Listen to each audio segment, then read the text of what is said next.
हाय। सो इस वीडियो में हम देखेंगे कैसे हम लोअर बाउंड इम्प्लीमेंट कर सकते हैं। What is this lower bound? Well, it's a variant of binary search wherein we need to find the lower bound or the lowest index for a given element.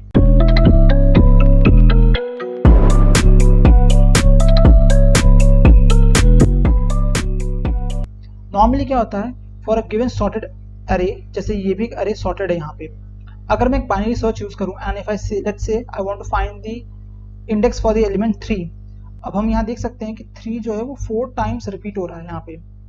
Okay, and binary search will return us any of these indexes. हम guaranteed नहीं बोल सकते कि वो हमें 4 return करेगा कि 5 return करेगा और whether it will return us 6। So depending on the size of the अरे हमारा मिड वैल्यू कहाँ लाई करेगा, we are not sure about it, and our binary search can return any of these indexes. But what if I say that मुझे सबसे lowest index ही चाहिए, जैसे कि 3 का जो सबसे lowest index है वो ये है, that is 3 itself. Therefore my expected output is 3. एक और example लेके समझते हैं यहाँ पे। Now let's say I need to find the lower bound for 6. So यहाँ पे भी 6 दो टाइम present है। अब अगर lower bound of 6 बोले तो हमें the output which we are expecting is 9. Okay, because out of these two 6, this is the lower bound. So this is the problem statement. So समझते से कैसे किया जा सकता है।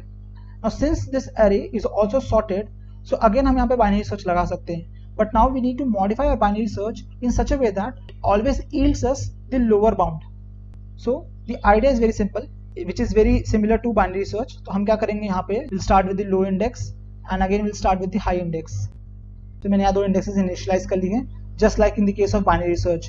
और अगर आपने मेरा बाइनरी सर्च वाला वीडियो नहीं देखा है तो उसका लिंक मैं डिस्क्रिप्शन में डाल दूंगा, डू चेक इट आउट। वहाँ पे आपको बेटर अंडरस्टैंडिंग मिलेगी कि हम बाइनरी सर्च परफॉर्म कैसे करते हैं। सो हमारे पास लो और हाई है।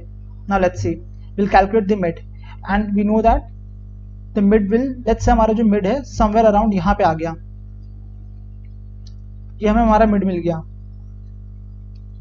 मैंने कैलकुलेट नहीं किया, I'm just making a guess assumption by just eyeballing over the array.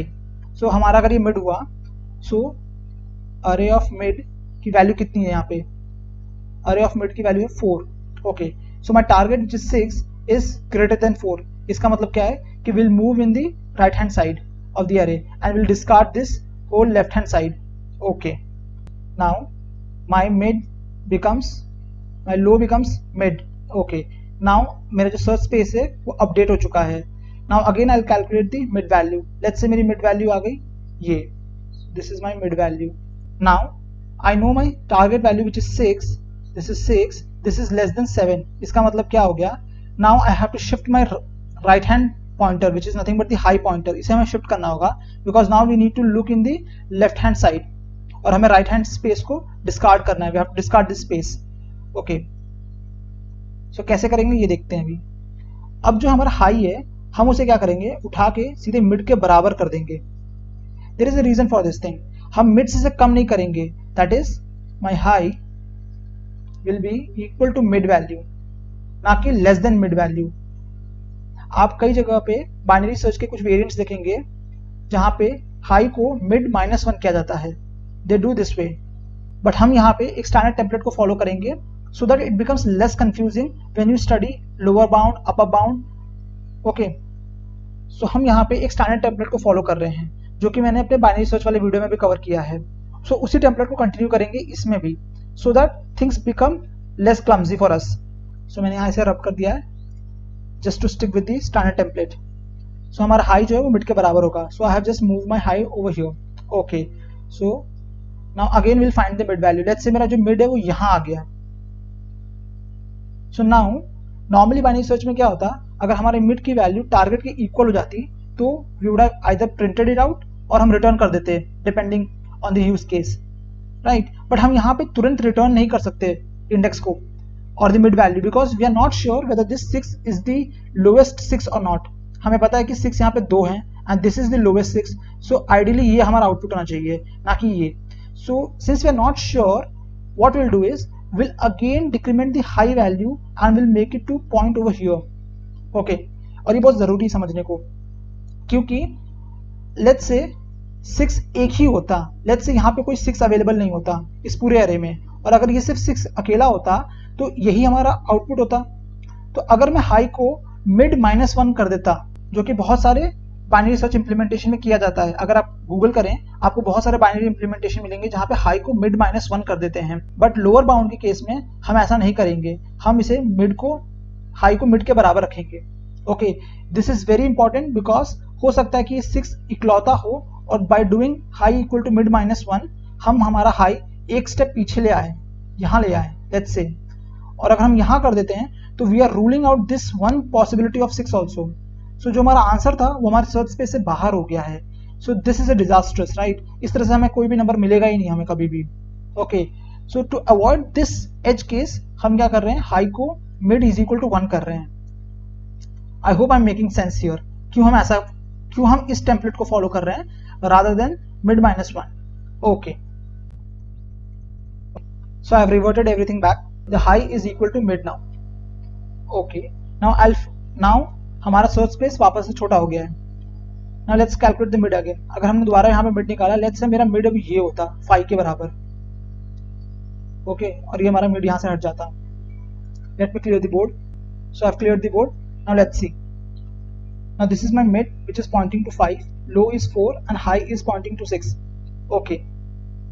Now हम फिर से कंपेयर करते हैं कि मिड हमारा टारगेट के बराबर है। Our target is 6, therefore the mid value is smaller than the target value. इसका मतलब क्या होता है, हमारा जो लो होता वो मिड +1 हो जाता।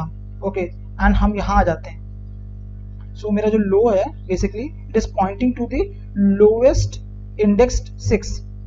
सो this is actually our desired result, right? तो हम यही चाहते हैं यहाँ पे ऐसा हो। Now our low is exactly pointing to where we wanted it to point. So now this is the condition. Now low is at this 6 and high is at this 6. Okay, अब यहाँ पे जो while loop होगा ना, normally जो binary search होती है उसमें क्या होता है, हमारा जो लो होता है इट इज लेस देन और इक्वल टू हाई। ये हमारी कंडीशन होती है, this is equal to. But in lower bound variant जब हम ये कर रहे होते हैं, will make sure that our low is always less than high. So हम चाहेंगे कि कंडीशन कुछ इस तरह से हो। This is very important to understand because अगर ये दोनों इक्वल होते, let's say low is less than equal to high, ये जो बाइनरी सर्च का केस है, अगर ऐसा केस होता तो ये इनफिनाइट लूप में फंस जाता। Let's take a counter example to understand this thing. Let's say एक छोटा एग्जांपल लेते हैं। लेट्स से यहाँ पे कुछ वैल्यूज हैं, राइट? यहाँ पे भी कुछ वैल्यूज हैं। दिस इज एन अरे, सॉर्टेड अरे। ओके, और लेट्स से मेरा जो लो है वो यहाँ होता, मेरा जो हाई है वो यहाँ होता। सिचुएशन ऐसे ज्यूम कर रहे हैं जहाँ पे ये इस तरह की क्राइटेरिया मीट हो रही हो, so that we can understand कि कब ये कंडीशन, इस तरह की कंडीशन इनफिनाइट लूप में फंस जाती है। Okay, so low let's say यहाँ पे कोई वैल्यू होती है x, हमें उससे बॉदर नहीं कि x क्या है। So low is pointing to this x, high is pointing to this 6। हमारा टारगेट जो है वो भी जो है 6 ही है, that is we need to find the lower bound for 6। Okay, so अगर हम इसका मिड निकालते हैं, हमें जो मिड मिलता वो होता 5 एंड हमारा जो मिड है 5 के बराबर है। ओके, अब 5 is less than the target value, therefore क्या होता है, लो जो हो जाती वो मिड +1 होती, देयरफॉर लो भी यहाँ पे पॉइंट कर रही होती। सो नाउ लो और हाई दोनों के दोनों जो है हमारे सेम इंडेक्स को पॉइंट कर रहे हैं, सेम वैल्यू को पॉइंट कर रहे हैं। Now based on the condition which we have written कि if my target is less than और equal to array of mid,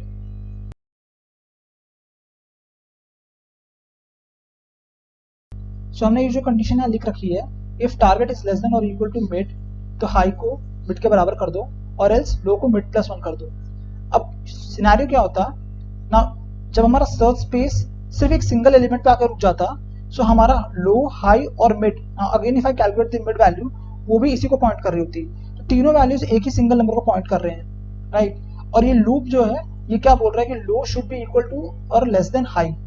since this condition is true, so this loop will keep on looping और ये loop कभी खत्म नहीं होता। Therefore we would enter into an infinite condition और हम कभी बाहर नहीं आ पाते इस लूप से। To break this loop what we do is we remove this equal sign, we remove this equal sign and make it as less than.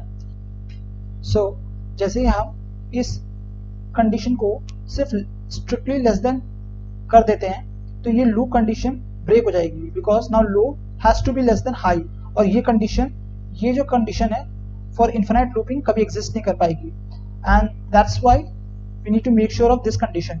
So now let's see in the code how do we implement this. So as you can see मैंने यहाँ पे code लिख लिया है, और हम अगर code को थोड़ा सा देखें तो it's very similar to the binary search approach. हमने यहाँ पे लो डिक्लेयर कर दिया है, एक हाई डिक्लेयर कर दिया है, हमने टारगेट यहाँ पे 6 लिया है. Now we are running this while loop.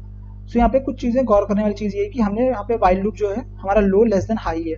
This is to ensure that the loop never gets into infinite condition. Okay, so mid हमने कैलकुलेट कर लिया यहाँ पे. Now we are making a check whether the target is less than और equal to array of mid. If it is so, high को हम mid के बराबर कर रहे हैं, ना कि हाई को मिड के -1. That is I am not doing this. Okay, ये बाइनरी सर्च में काम करता है but not in finding the lower bound. Alright, इसका एक्सप्लेनेशन मैंने बोर्ड पे दिया था, so I hope you would have understood it. And low को हम मिड +1 कर रहे हैं. Okay, so if I run this code now, let's see what is the output. As you can see we are getting the expected output कि जो 6 का जो index है वो 9 है. एज यू कैन सी 6 का इंडेक्स जो है यहाँ पे 9 आ रहा है. Now let's try to handle the edge case. यहाँ पे एक एज केस है जिसे हमें देखना चाहिए. Let's say I am looking for a number 147. Now 147 is clearly not present in this array. इस एरे में 147 है ही नहीं, right. So what should be the output now. अगर आप इस कोड को ध्यान समझें, आप ये देखेंगे कि यहाँ पे जो अनप्रेजेंट एलिमेंट है, हमारा जो लो इंडेक्स है, वो हमेशा end of the array point करेगा. That is whenever my array will end, the low will always be at this position if that element is not present. क्योंकि हमारे conditions इस तरह से defined है कि low will traverse from the left hand side and it will go towards the right bound, और eventually यहाँ पे आके end कर जाएगा. low will come over here. Okay, so ऐसे केस को कैसे handle किया जाए. Because if the value is not present, therefore it will pull the low index towards itself. So low आ जाएगा यहाँ पे. Okay, so now how do we handle this edge case? So इसे handle करने का एक बहुत अच्छा तरीका है, वो ये है कि we'll make a simple check. तो आप यहाँ कोड में देख सकते हैं, मैंने यहाँ क्या है सिंपल सा चेक किया है, whether the low is less than array of size. If it is so, जो कि most of the cases में होगा when the element is present in the array. But then we have also used another check condition using an AND operator. वो ये है कि if the array of low is less than target, that is let's say my target is 147. अगर target 147 होता तो definitely array में present नहीं होगा. और अगर मेरा low is still less than the target, that means that since my low is at the rightmost edge of the array, okay, and the target is still greater than that, इसका मतलब ये हो गया कि जो target है वो array के बाहर लाई कर रहा है. That is in a way to say that it is not present only in the array. इसीलिए हम क्या करेंगे, लो को ++ कर देंगे ताकि हमारा लो जो है या फिर एरे के लेंथ से बड़ा हो जाए लो. And therefore now we will print the low value. So let me make this as 147 and let me run the code. Let's see what's the answer. The answer is 17. As you can see, 16 is the rightmost index of this array, or 147 lies somewhere here which is outside this array. Therefore हमने क्या किया, हमने design ऐसे किया अपने lower bound कि it will always yield the index which is 1 more than the maximum size of the array. I hope I'm making sense. हमने ऐसा ही क्यों किया, it is just a design perspective. आप चाहे तो कुछ और भी कर सकते हैं, बट मैंने यहाँ पे इसलिए इसे ऐसा किया है so that this aligns with the lower bound function present in the STL. जी हाँ, C++ STL में भी एक लोअर बाउंड फंक्शन अवेलेबल है, और ये लोअर बाउंड फंक्शन एग्जैक्टली इसी तरह से काम करता है. जब एक वैल्यू प्रेजेंट नहीं होती किसी एरे में, it returns you the length of the array. So that's what I try to implement over here, ताकि इससे आपको दो चीज समझ में आ जाए कि लोअर बाउंड फंक्शन इंटरनली काम कैसे करता है और कैसे हम उसे इंप्लीमेंट कर सकते हैं यहाँ पे. सो आई होप आपको ये कॉन्सेप्ट समझ में आया होगा और आपको ये इजी लगा होगा, बिकॉज जब मैंने इसे फर्स्ट टाइम पढ़ा था तो मुझे काफी कंफ्यूजन हुई थी कि with the binary search, because the codes are very similar, और कई बार ये छोटे छोटे नुआंसेस मिस कर जाते हैं कि ग्रेटर देन होना चाहिए, कि लेस देन होना चाहिए, कि लेस देन और इक्वल टू होना चाहिए. Alright, so I hope you enjoyed it.